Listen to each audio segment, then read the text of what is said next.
Selamat malam. Malam.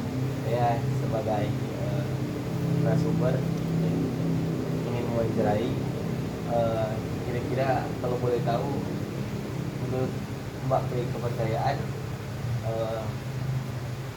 apakah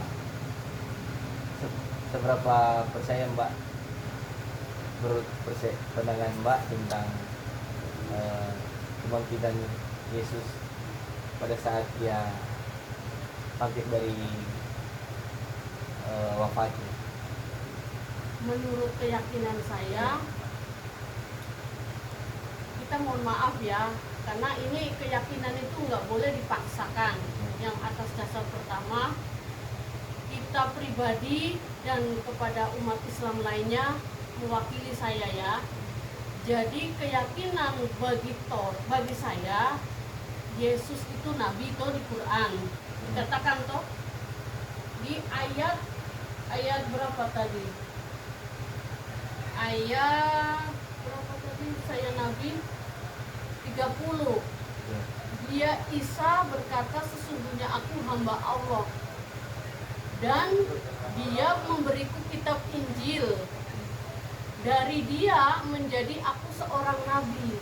Jadi terdapat surat 30 ayat surat Maryam ayat 30 ya, tentang menurut keyakinan. Toh kamu bertanya kepada saya, menurut saya dengan keyakinan saya juga bahwa yang dinamakan Tuhan Yesus kalau di kita adalah Isa.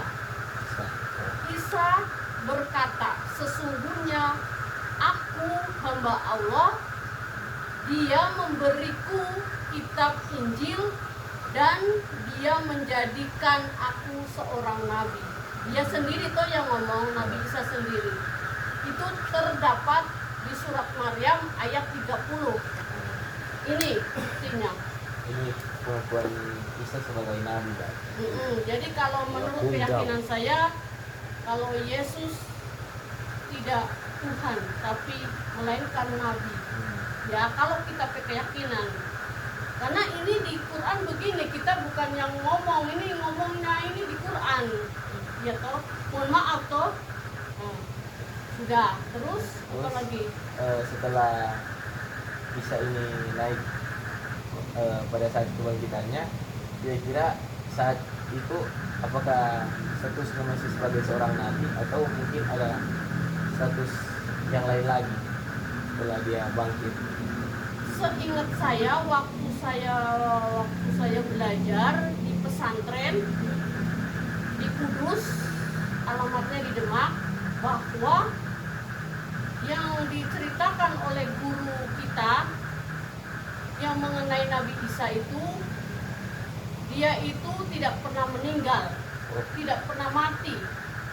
Dia itu dilahirkan langsung pergi ke surga bersama ibunda Maryam, Siti Maryam. Jadi kalau mau cari DP kuburan, tidak ada. Kata guru saya, dia itu sudah menyebarkan ziarah itu tentang Islam, perjalanan Islam, sampai ada disebut nabi terakhir, Nabi Muhammad. Mulai dari Nabi Muhammad ada, Nabi Isa ini sudah tidak dicerita-cerita lagi gitu. Dia sudah perjalanannya begitu singkat.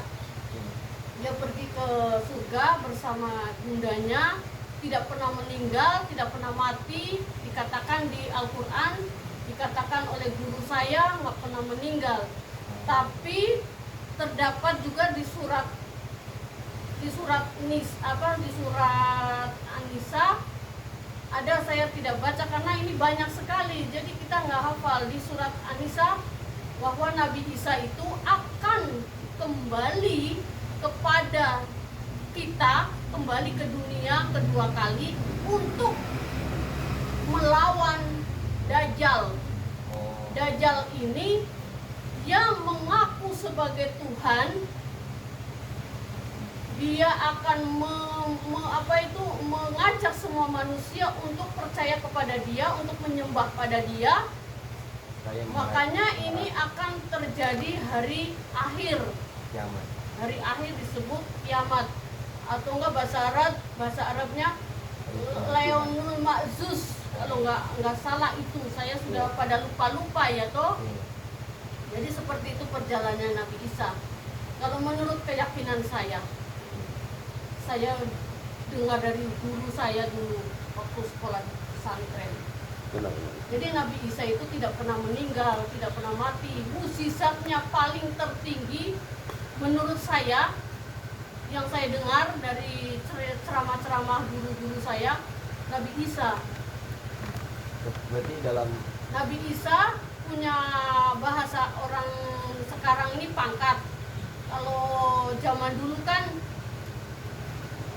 mukjizat itu dia punya julukan Nabi Isa AS itu alaihi wasallam, berarti kedudukan yang tertinggi di sebelah Bapa. Kalau Nabi Muhammad SAW singkatan sallallahu alaihi wasallam, yaitu sebagai petunjuk umat yang percaya kepada Tuhan lewat perantara para Nabi Muhammad, lewat Nabi Muhammad, yang kita percaya kepada Gusti Allah, kepada Allah SWT. Allah SWT itu Allah Subhanahu wa Ta'ala. Subhanahu wa Ta'ala artinya itu Maha Esa, satu tunggal, Maha Tinggi, Maha Agung. Itu SWT itu artinya banyak. Begitu. Cuman segitu sudah. Cukup toh, sejelas. boleh. Jadi mohon maaf kalau kita tidak menjelekan atau ngomongin kamu punya kepercayaan, dan aku juga kepercayaannya seperti ini, bahwa Nabi Isa itu bagi kita itu Nabi Isa alaihi wasallam. Kalau di agama sampean disebut Tuhan Yesus, Allah Bapa di surga. Walaupun berbeda-beda, orang ini tetap sama. Kamu juga punya keyakinan, jalanin apa yang kamu diperintahkan oleh Tuhan Yesus. Kamu kerjakan yang kamu diperintah. Yang Tuhan Yesus tidak perintah, jangan kamu lakukan. Seperti saya juga, saya punya Tuhan memerintahkan ini yang saya taati. Kalau Tuhan Allah saya tidak memerintahkan, saya tidak boleh mengerjakannya, supaya kita selamat dunia dan akhirat. Begitu. Sekian. So selama itu kita Tunggu.